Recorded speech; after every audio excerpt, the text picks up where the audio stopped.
Hey, today I want to explain what I have found to be the purpose to life. And to get us there, I'm going to tell you about some of the mistakes I've made in trying to figure out purpose for myself. I'm going to tell you what I think the purpose to life is.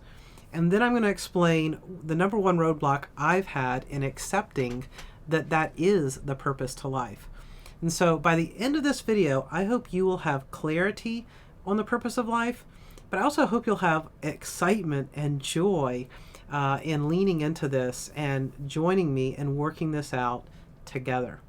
So let me start with the sophomore year of college. I had what I can only describe as a divine encounter where I felt that God was very clearly telling me to be a campus minister after I graduated from college.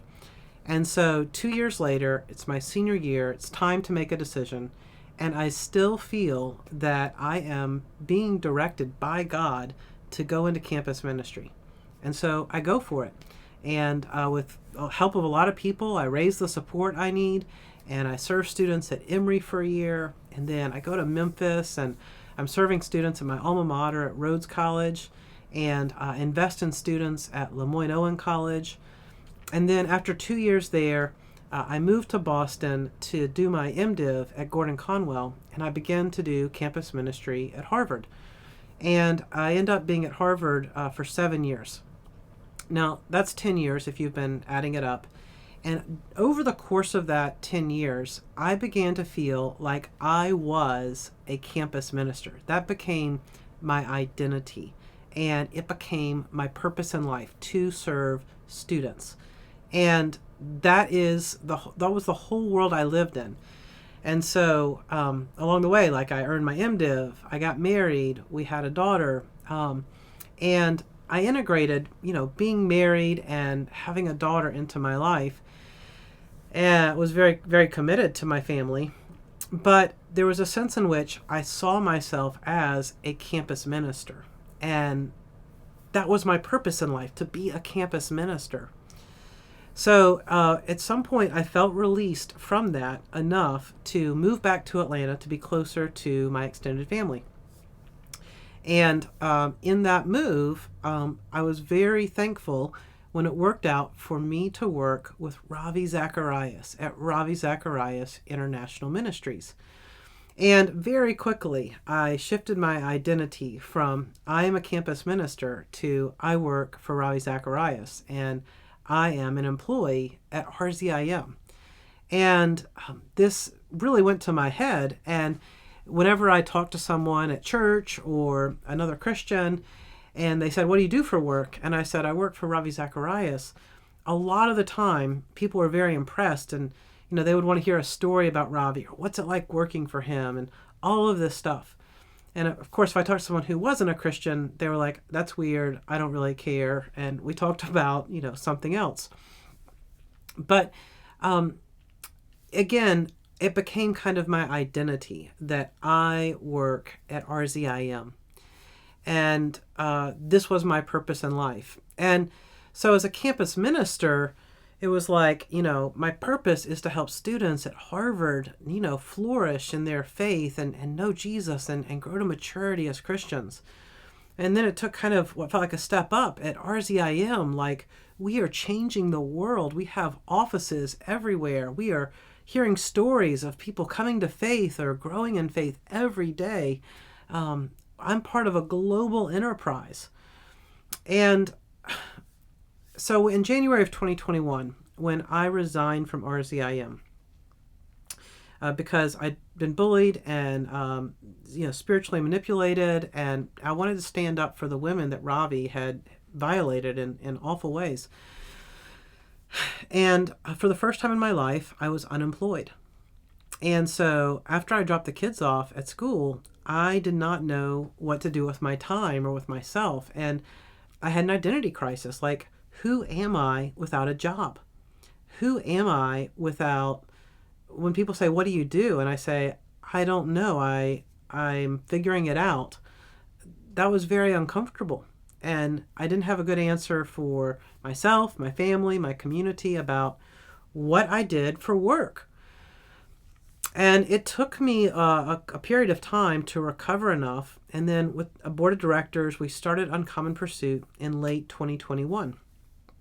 And we've been going for a few years now. And there's a difference. With Uncommon Pursuit, I'm no longer thinking of like, I am the executive director of Uncommon Pursuit. Like, that thought never goes through my head at all. I rarely think about my identity in terms of my job title or what I do with Uncommon Pursuit. And here's the reason for the switch. As I was in that period of unemployment and recovering from bullying and abuse, I had to really go down to the foundations. I mean, everything was stripped away from me.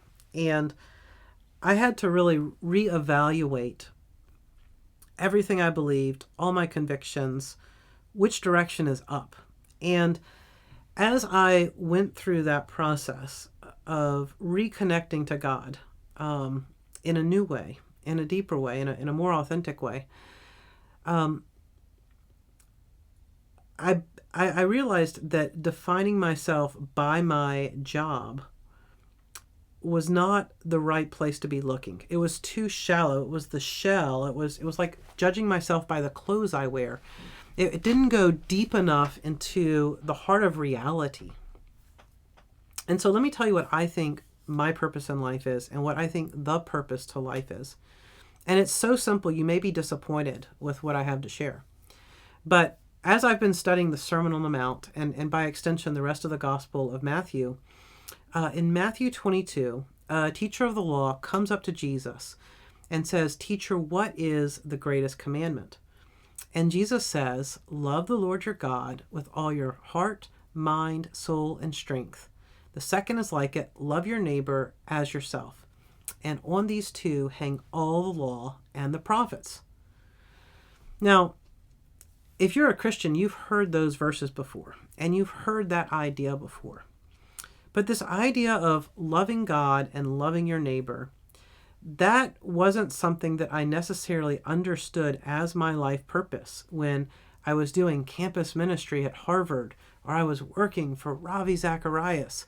The glitter and the glamour of those things was more exciting to me than something as simplistic and basic and obvious as loving God and loving my neighbor. And what I'm trying to say here is that pride, simple, embarrassing pride, is what kept me from accepting loving God and loving my neighbor. That is the secret to my purpose in life. And if you know me, you know I've not overcome my pride. That's funny to think about. But in humbling myself to say, my purpose today is to love God and love my neighbors, and keeping it that simple every single day. That's it. I'm not trying to change the world or impress people sometimes I am, but getting back as often as I can to love God and love my neighbor. As I humble myself to that basic practice, what I have realized is how hard those two things are. It is beyond me. It is so complicated to love another human being. It is so challenging and difficult to do that. And it leads me to a place of prayer and sometimes reading a book or talking to people or spending an hour writing out notes on what would it look like to love this person. And the same for loving God. How do you love God? That's a complicated question, it turns out. If you really sit down and write some notes, what will it look like for me to love God today? And then to attempt to do that is beyond my willpower. And I find myself in a place that Jesus says is blessed and being poor in spirit and saying, God, help me to understand that you love me and that I am beloved and give me the strength to love you back and to love others. I pray that prayer a lot. Not as much as I should. But pride is what kept me from accepting loving God and loving my neighbor as the purpose to my life.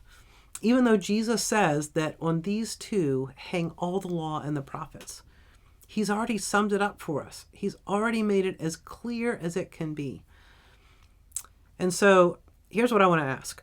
If you have already figured this out and you've been doing this day in and day out for years, you didn't get distracted by, the shiny objects or what your job was or what neighborhood you lived in or who you knew or what you owned or where you went on vacation. If you were able to see past all of that and keep this the main thing in your life for an extended period of time, then come into the community and share with us what you've learned along the way.